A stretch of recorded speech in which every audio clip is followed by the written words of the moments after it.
आगे बढ़े और बात करें कि सिक्योरिटी फोर्सेस ने पाक अफगान सरहद पर इंटेलिजेंस ऑपरेशन करते हुए मजमूई तौर पर फितनाल खारिज के 29 कारिंदे हलाक कर दिए। सरहदी इलाके में जमातुल अहरार और फितनाल खारिज की कमी गाहों पर कार्रवाई की गई। वफाकी वज़ीर इत्तलात अता ने एक्स पर बयान जारी करते हुए बताया कि 28 जून को सिक्योरिटी फोर्सेस ने बाजोड़ में ऑपरेशन किया। ऑपरेशन में खारजी कमांडर खान फरोश और जाबिल 3 दहशतगर्दों समेत हलाक हो गया। हलाक दहशतगर्दों का ताल्लुक भारतीय प्रॉक्सी जमातुल अहरार से था।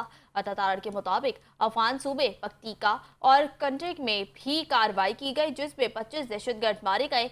दहशतगर्दों के मराकज में जखीरा किया गया भारी तादाद में असलहा और गोला बारूद भी तबाह हो गया।